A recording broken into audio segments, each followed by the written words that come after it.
Saludos cordiales, estimada economista. Dentro del componente experimental número 2, se ha desarrollado diferentes actividades con el tema Principios conceptuales de la escuela clásica y socialista. Para mejor comprensión, he desarrollado una introducción, un desarrollo y unas conclusiones. Dentro de la introducción es importante comprender la evolución de los sistemas económicos frente a los problemas sociales que surgieron por el capitalismo. Además, se realizaron reformas que orientan a la justicia social y a la redistribución de la riqueza, de acuerdo con cómo ha venido pasando el tiempo y cómo se ha desarrollado los problemas de esa época. Dentro del desarrollo se ha realizado una línea de tiempo con hitos importantes que resaltan la historia de la escuela clásica y el socialismo. También se ha desarrollado un glosario colaborativo con temas como el pensamiento clásico, socialismo utópico, el socialismo marxista y la evolución del pensamiento socialista. Dentro de la línea de tiempo tenemos siete hitos importantes en donde los he clasificado. La primera inició en 1848. Este hito es una publicación del Manifiesto Comunista, en donde los autores principales son Karl Marx y Friedrich Engels. Ellos marcaron el inicio formal del socialismo científico, rompiendo con los utópicos, es decir, prácticamente ellos salieron del molde de ese socialismo. En cambio, en 1867 se dio la publicación de El Capital, donde Marx profundizó en la crítica a la economía política clásica de Smith y de Ricardo, donde formalizaban la teoría de la plusvalía. Además, entre 1917 y 1930 se dio la difusión del marxismo en América Latina. Aquí incluyó a América Latina ya, dio su primer paso, en donde se fundaron los primeros partidos comunistas en países como Argentina, México, Chile y Brasil. También se adaptaron al marxismo, a las realidades agrarias y dependientes que tenían cada uno de estos países. Con el tiempo fueron avanzando. En el año de 1959 se dio la Revolución Cubana.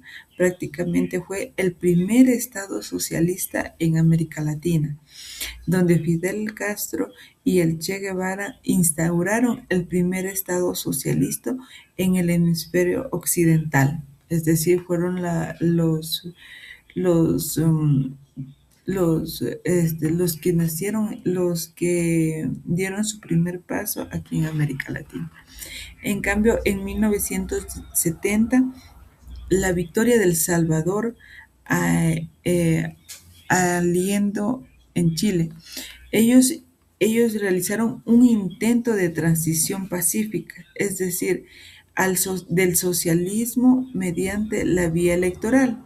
Trataron de cambiar, de pasar directamente al socialismo, pero tratando de hacerlo mediante elecciones populares.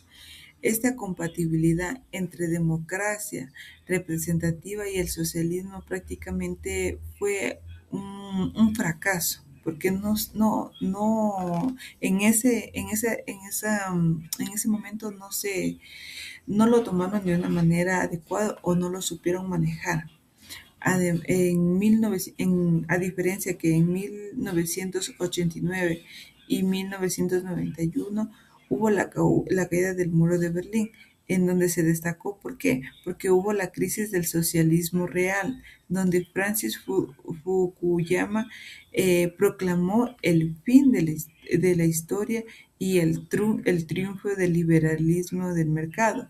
Prácticamente el socialismo lo trataron de opacar o de oprimirlo.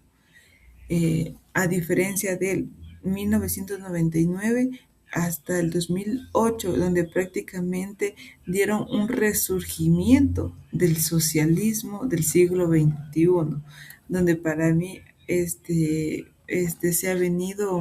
hemos venido viviendo, hemos venido, creo que actualizándose, se ha venido adaptando a la realidad que hemos vivido.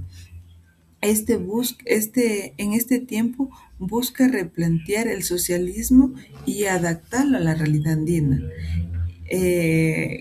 con las diferentes realidades de Latinoamérica, mezclando la economía de los mercados con un fuerte control estatal. Esto se dio prácticamente, se destacó en países como Venezuela, y prácticamente puedo decir que en el 2008, donde hubo la presidencia de Rafael Correa, también se lo destaca como un socialismo del siglo XXI, donde se trató de cambiar y de mezclar este tipo de línea. Avanzando con respecto a la línea, esos son los hitos más importantes que a mi persona le parecen que han venido destacando la historia de la economía. He